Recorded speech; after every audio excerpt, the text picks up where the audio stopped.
Bonjour et bienvenue dans Prière Inspirée. Je suis heureux de vous retrouver, vous tous qui nous suivez de différents pays en Afrique, des Caraïbes, de l'Europe, au Canada, etc. Un peu partout dans le monde.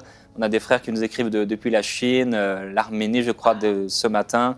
Quelqu'un m'écrivait.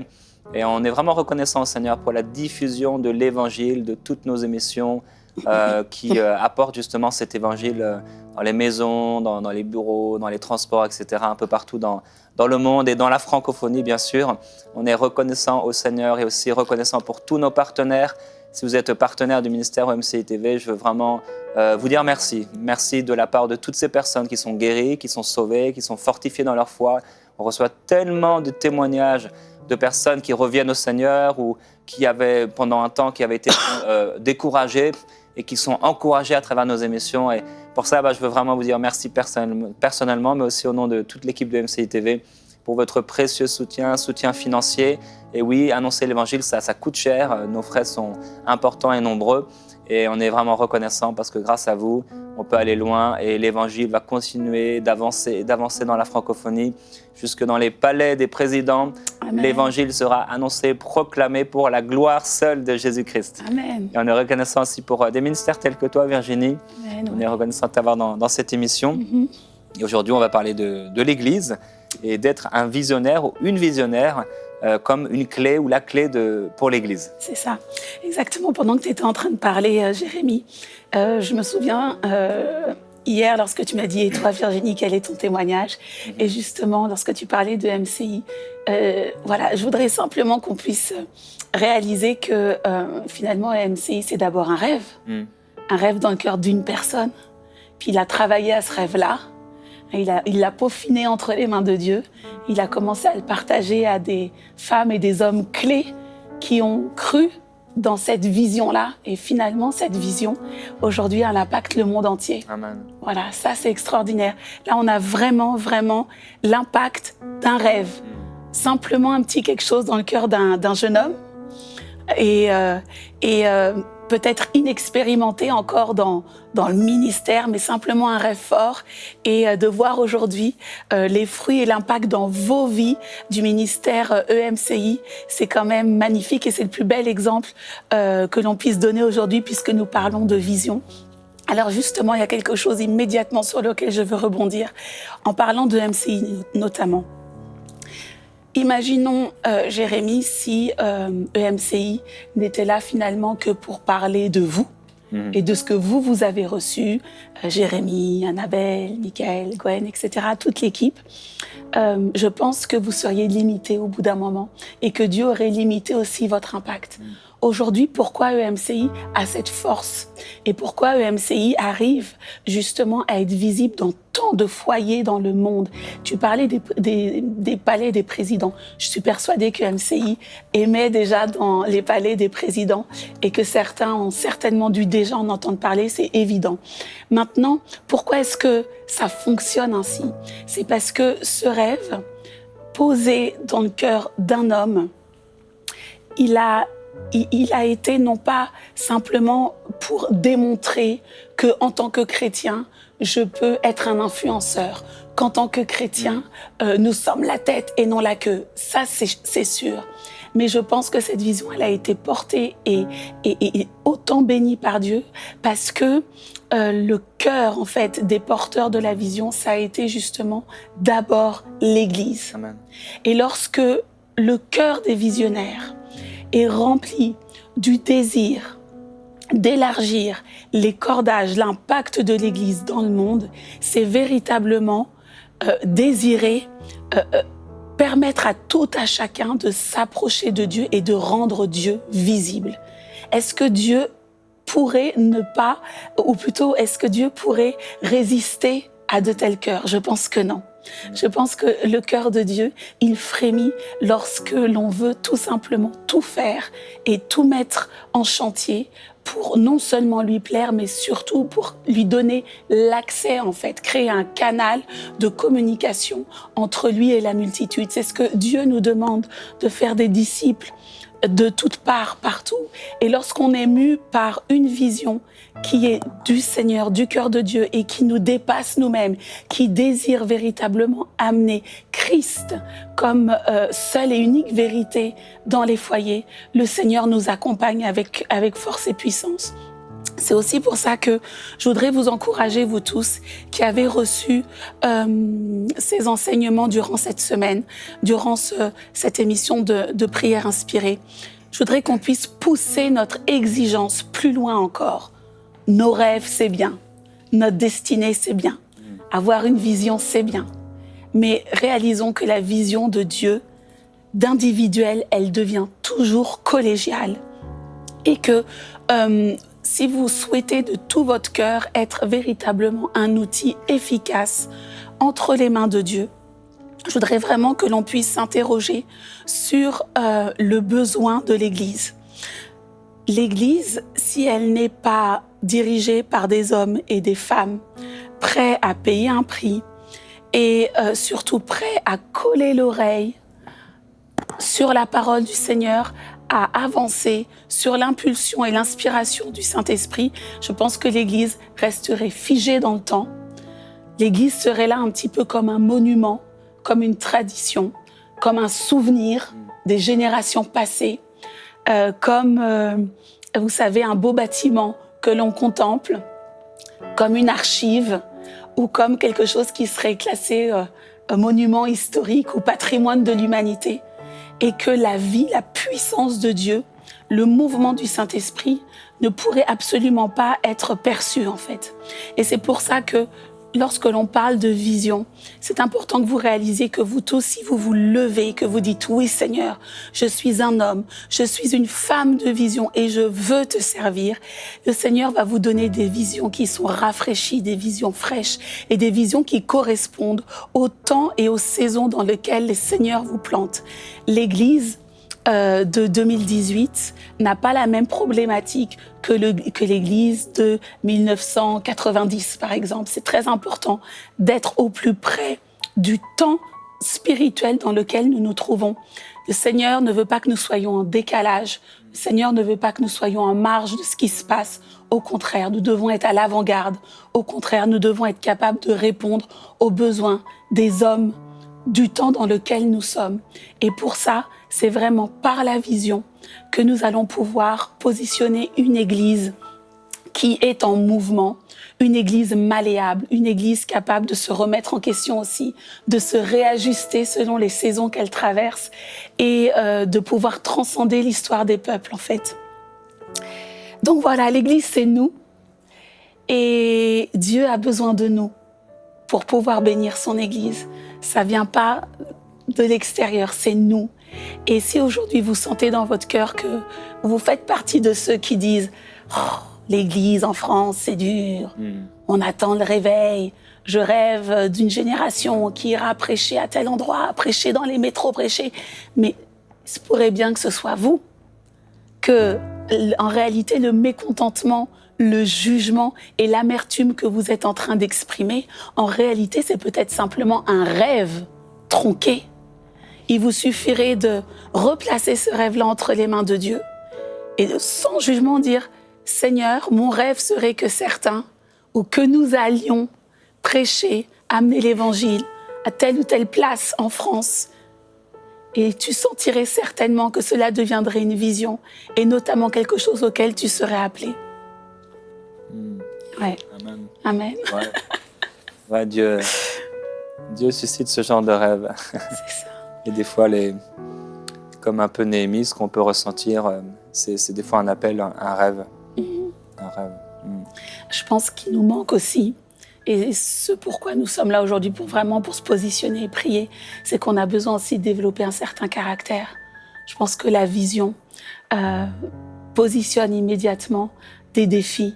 La vision positionne immédiatement des challenges, des réalités. Lorsqu'un homme ou une femme se lève, et notamment pour l'Église, forcément le diable se lève aussi l'accuse et place tout un tas de difficultés face à lui. Mais tout cela, c'est bon aussi, parce que Dieu façonne nos caractères. Et Dieu a besoin d'hommes et de femmes courageux, des hommes et des femmes qui sont prêts à j'allais dire, tremper la chemise d'une certaine façon, pour pouvoir prendre des risques pour l'Évangile et pour l'avancement de son royaume. Et Seigneur, merci pour la vision que tu places dans nos cœurs, parce qu'elle nous sanctifie. Seigneur, merci pour la vision que tu places dans nos cœurs, parce qu'elle nous pousse à la consécration. Tu ne peux pas être visionnaire, tu ne peux pas porter du fruit, tu ne peux pas aimer l'Église tout en étant en marge de la consécration et de la mise en part qui est réclamée. C'est quelque chose qui va de pair. Ça, c'est quelque chose que j'aimerais que vous puissiez vraiment recevoir aujourd'hui.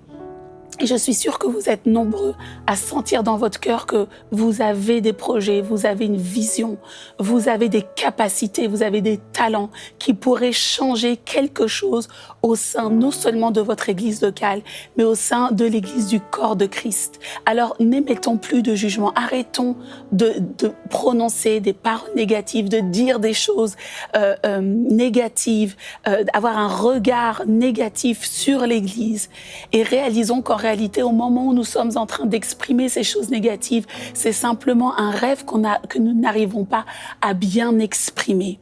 Alors Seigneur, ce que nous voulons, c'est vraiment nous repentir d'abord, te demander pardon Seigneur, pour toutes les paroles négatives, les temps de jugement, le regard, Seigneur, hautain que nous avons, Seigneur, face à l'Église, face aux dirigeants, Seigneur, tout ce qui sort de nos bouches à longueur de journée, Seigneur, la façon, Seigneur, dont on se maltraite les uns les autres, Seigneur, nous voulons te demander pardon.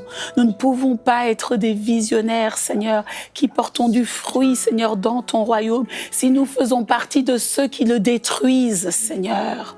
Seigneur, nous savons, Seigneur, que la puissance de cette parole qui sort de nos bouches, c'est comme des flèches, Seigneur. Et quand elles sont négatives, elles sont venimeuses. Seigneur, elles s'infiltrent, Seigneur. Elles brisent, elles cassent, Seigneur. Et Seigneur, nous savons que nous ne pouvons pas, Seigneur, avoir à la fois une bouche qui bénit, une bouche qui exhorte, une bouche qui prophétise, une bouche qui aime et une bouche qui casse. Une bouche qui divise, une bouche, Seigneur éternel, qui juge, ce n'est pas possible. Alors nous, Seigneur, l'Église, Seigneur de la francophonie, nous tous, chaque membre des églises, mais aussi le corps de Christ, nous voulons te demander pardon, Seigneur. Seigneur, pardonne-nous pour toutes ces paroles qui sortent, Seigneur, toutes ces paroles de jugement, les comparaisons de ministère à ministère, les comparaisons de pasteur à pasteur. Seigneur, tout cet orgueil, Seigneur. Seigneur, nous te demandons pardon, Seigneur. Nous te demandons pardon et je t'encourage, toi personnellement, à dire, Seigneur, je demande pardon toutes les fois où tu sais exactement que tu es dans un cycle de murmure, que tu es dans un cycle de jugement, que tu es dans un cycle négatif, que tu es en train de piller toi-même le ministère où Dieu t'a placé pour porter du fruit au travers de tes paroles. Prends ce temps de repentance. Parce que Dieu veut faire avec un visionnaire au cœur pur. Comment peux-tu aimer la vision que Dieu te donne et ne pas aimer son Église? Seigneur, humilie nos cœurs. Seigneur, humilie nos cœurs, Seigneur. Parle à tes enfants.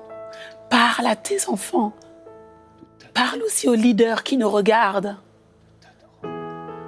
Les guéguerres, Seigneur. Les querelles. Toutes ces choses, Seigneur. Les comparaisons, les divisions, tout cela doit cesser. Parce que l'Église doit vivre. L'Église est un refuge sur la terre. L'Église doit pouvoir être perçue comme un lieu où on va pouvoir s'épanouir, développer sa vie, briller au bénéfice de Christ. Et Seigneur, je comprends aussi que chacun d'entre nous, nous sommes aussi responsables, nous portons la responsabilité de la santé, Seigneur, de nos églises. Seigneur, nous ne voulons plus être ces pilleurs de visions, Seigneur. Ces gens, Seigneur, qui épuisons les visionnaires. Je sens dans mon cœur que nous devons aussi prier pour tous les visionnaires, pour toutes les personnes qui se lèvent dans la francophonie, pour porter une vision, qui ont le courage, qui prennent le temps pour se fortifier, pour mûrir, afin de pouvoir porter cette vision. Lorsqu'ils partagent leur vision et que nous les méprisons, lorsqu'ils partagent leur vision, que nous aimons, nous sommes même parfois au bénéfice de cette vision, mais nous ne la soutenons pas, Seigneur, pardonne-nous. Pardonne-nous, Seigneur, pour le pillage qu'il y a dans l'Église, Seigneur. Nous venons prendre la parole. Nous venons prendre les miracles. Nous venons recevoir les prophéties, Seigneur. Mais lorsqu'il s'agit de soutenir, nous partons. Seigneur, nous voulons célébrer les visionnaires, Seigneur. Nous voulons reconnaître les visionnaires de la francophonie. Nous voulons honorer, Seigneur, les visionnaires de la francophonie. Saint-Esprit, fortifie tes enfants. Révèle tes enfants afin que nous sachions soutenir les pères, les mères, Seigneur, dans la francophonie, Jésus. Seigneur, je voudrais aussi prier pour les visionnaires qui ont perdu le feu. Pour toi qui es un leader, une autorité aussi. Pour toi qui es aussi un père, une mère, et qui aujourd'hui éprouve de l'amertume dans le service. Et même qu'aujourd'hui tu es devenu toi-même celui qui éteint le lumignon qui fume. Si Dieu t'a positionné, si Dieu t'a permis, t'a fait grâce de discerner cette vision qu'il a placée dans ton cœur, si Dieu a lui-même arrosé cette vision qu'il a mis en toi et qu'aujourd'hui cette même vision porte un tel fruit, c'est parce qu'il y a eu des femmes et des hommes de la vision qui t'ont aidé à porter, à soutenir cette vision-là. Mais parfois tu as peur, parfois tu es amer, parce que ce qu'il y a autour de toi n'est pas parfait. Tu commences à t'approprier la vision que Dieu t'a donnée. Son Église est devenue ton Église. Et le Seigneur te dit non, lâche prise. C'est mon Église, ce sont mes enfants. Et prends soin d'eux, c'est ce que je t'ai confié comme responsabilité. Alors toi, ce visionnaire qui a déjà tant donné, sache que Dieu te voit et qu'il saura te rémunérer en son temps. Ne t'inquiète pas, dit le Seigneur. Ne t'inquiète pas. Mais garde ton cœur plus que tout. Ne deviens pas amer. Ne déteste pas tes enfants. Ne déteste pas les enfants que Dieu lui-même t'a confiés. N'aie pas peur qu'ils aillent plus loin que toi. N'aie pas peur qu'on entend plus parler d'eux que toi. N'aie pas peur que l'onction qui est sur eux dépasse la tienne. Je saurai te rémunérer à ta juste valeur, car je suis fidèle, dit le Seigneur. Dieu veut rétablir l'équilibre dans la francophonie et parler aux enfants et aux pères. Oui, Saint-Esprit.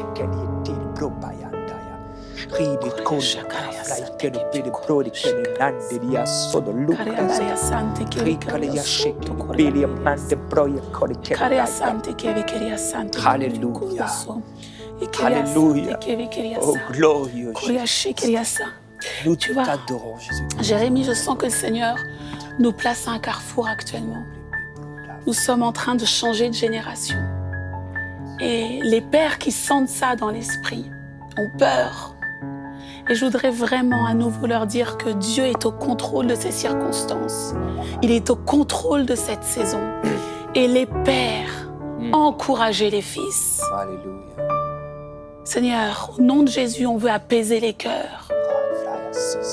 Seigneur, effusion de ton esprit, parce que c'est quand ton esprit vit dans les cœurs, Seigneur, que l'orgueil s'abaisse, que la peur s'abaisse, Seigneur, que la division s'abaisse, que le manque de reconnaissance s'abaisse, Seigneur, que l'offense s'abaisse. Saint-Esprit, merci.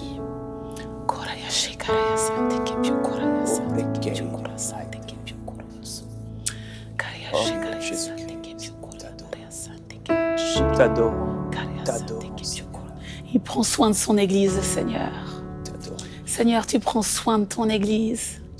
Seigneur, c'est merveilleux parce que ce n'est pas à nous de nous battre avec nos forces pour que ton Église soit forte, pour que ton Église soit...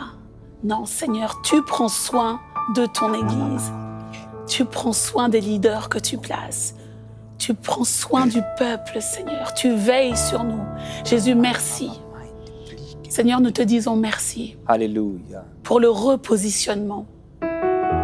Seigneur, nous acceptons humblement le repositionnement. Seigneur, c'est une joie pour nous d'être repositionnés par toi.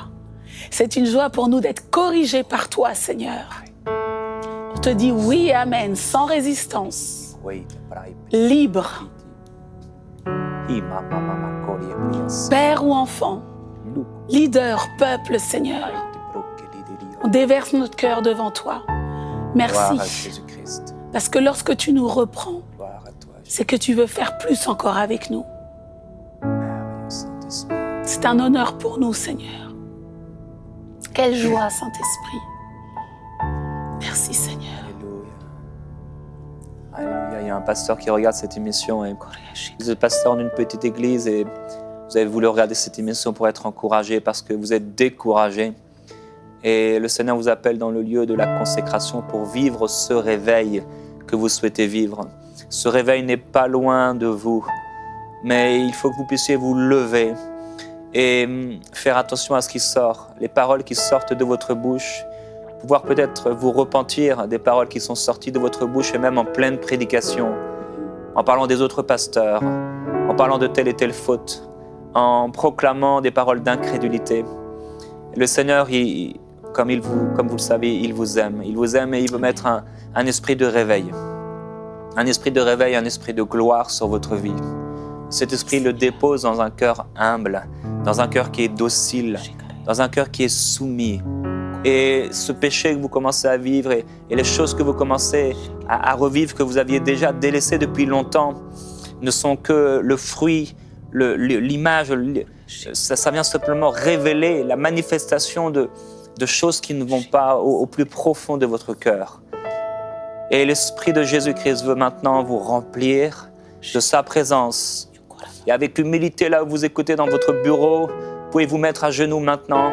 Et le Saint-Esprit va vous toucher à cet instant même, Amen. à ce moment même. Il va toucher votre cœur. Et il vous touche maintenant. Et sa main est sur vous. Sa main est sur vous pour vous fortifier. Et pour vous donner une nouvelle vision, un rafraîchissement dans l'esprit. Je prophétise sur ce pasteur. Je prophétise sur ces serviteurs et ces servantes de Dieu.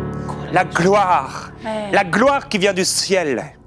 Une gloire qui vient du trône de Dieu, qui n'est pas le fruit d'une école biblique, qui n'est pas le fruit d'une étude biblique, Amen. mais qui est le fruit du ciel, de l'Éternel de gloire, le roi de gloire, le prince de paix, celui qui nous fait monter plus haut, qui nous fait voir plus loin, celui qui nous fait comprendre ce que nous ne comprenions pas, celui qui nous déplace du naturel au surnaturel, celui qui nous amène dans la dimension de l'esprit et qui nous fait vivre un ministère fabuleux, un ministère dans l'esprit, un ministère de gloire, un ministère d'amour qui n'est plus un ministère du naturel, qui n'est plus un ministère de jugement, qui n'est plus un ministère de critique, qui n'est plus un ministère de la poussière, qui n'est plus un ministère de la force naturelle, des muscles humains, mais qui est un ministère de l'esprit, Je prophétise ce ministère de l'Esprit, Père, sur tes serviteurs et sur tes servantes. La gloire de Jésus-Christ touche un homme maintenant. Amen. Et son ministère ne sera plus jamais le même. Amen. Sa vie ne sera plus jamais la même. L'église que tu lui as confiée ne sera plus jamais la même. À cause de ta gloire qui tombe sur cette personne maintenant. Là où vous êtes, recevez par la foi. Recevez ce que le Saint-Esprit est en train de faire. Sa gloire vous touche. Sa main vous touche. Son esprit vous remplit. Et ça va déborder.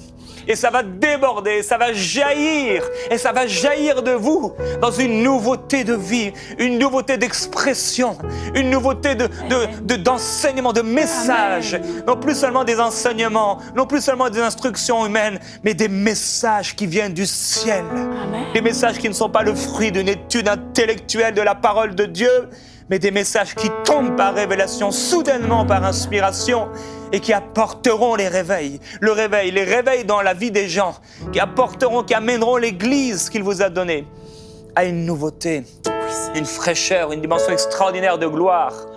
Alléluia, gloire à Jésus-Christ. Merci,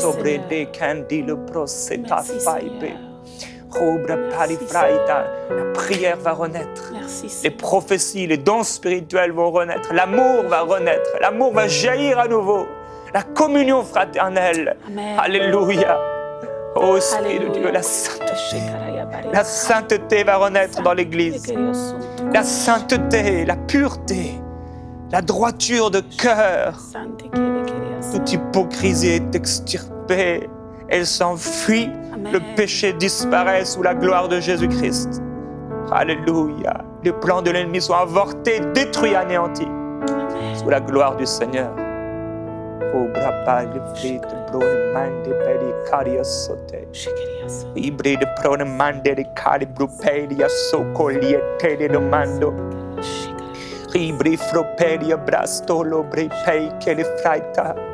Je voulais simplement dire que Gloire à Jésus. cette prophétie, en tout cas cette parole que Jérémie vient de donner, notamment à une personne en particulier, le Seigneur m'a montré sa géolocalisation. C'est une personne qui est en France, dans le sud de la France, à Nice. Et au moment où je dis ça, je sais que ton cœur bat, parce que pendant que tu recevais cette prophétie, tu as demandé au Seigneur de te prouver que c'était bien toi. Et Seigneur vient comme confirmer, te dire oui, je te vois. Et c'est bien pour toi. Merci Saint-Esprit. Merci Seigneur. Amen. Gloire à Jésus-Christ. Alléluia. Il est digne d'adoration. Amen. Il est digne de gloire. Oui Et Seigneur. vraiment, nous croyons que cet esprit, le Saint-Esprit, va nous amener dans une dimension de vérité, une dimension de gloire. Le ministère, c'est surnaturel. Ça ne peut pas se vivre autrement. C'est surnaturel. Et si ce n'est pas surnaturel, on doit plier le genou, on doit pleurer, on doit gémir dans notre chambre de prière et prier jusqu'à ce que sa main nous touche. Se consacrer et payer le prix Amen. pour que sa gloire descende au milieu de nous. Amen. Et il le fera parce que c'est sa volonté, parce qu'il nous aime.